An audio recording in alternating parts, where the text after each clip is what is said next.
Alors moi, j'ai pas eu un bilan, j'allais dire révolutionnaire, dans le sens où je suis pas arrivée ingénieure et je suis pas ressortie fleuriste. Par contre, j'avais une vision claire de ce que j'avais envie de faire, de ce que j'avais plus envie de faire. C'était vraiment évident en fait. Je suis arrivée dans le brouillard, je suis ressortie avec des évidences.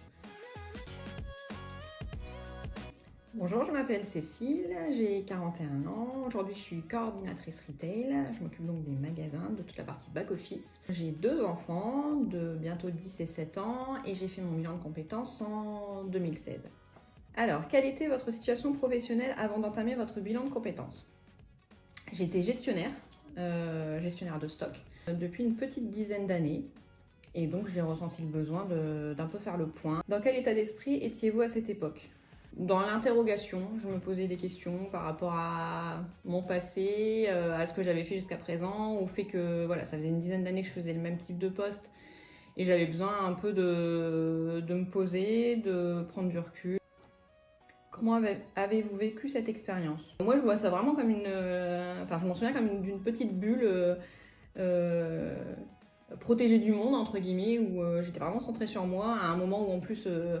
je venais d'avoir mon 2e enfant, donc j'avais 2 enfants en bas âge à la maison, donc peu de moments pour vraiment penser à moi, entre guillemets, et là c'était vraiment des moments où je pouvais le faire, quoi.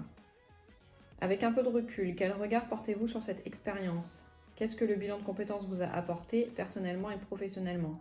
Je suis arrivée quand même beaucoup en disant que ce qui m'était arrivé de positif, c'était quand même beaucoup lié à la chance, enfin, que ça se présentait un peu à moi comme ça spontanément, et en fait pas du tout. J'ai quand même enfin la carrière que j'ai eue, je l'ai eue aussi parce que je me suis battue pour l'avoir, donc ça m'a permis de me rendre compte de ça et donc du coup de gagner en confiance, en moi, identifier mes compétences, mes forces et de pouvoir capitaliser dessus. Quels conseils pourriez-vous donner aux gens qui ont un projet similaire mais qui ont peur de franchir le pas? C'est une démarche qui est remuante parce que ça fait réfléchir sous les aspects professionnels mais aussi personnels, donc c'est quand même c'est assez engageant émotionnellement parce que les deux sont connectés, mais dans tous les cas c'est forcément bénéfique quoi qu'il en ressorte, que ce soit comme je disais au début révolutionnaire ou pas. Je pense que le fait de s'arrêter sur soi et de réfléchir, de prendre du recul, se poser, identifier ses compétences, c'est forcément un atout pour la suite. Qu'est-ce que vous avez particulièrement apprécié dans l'accompagnement avec votre consultante?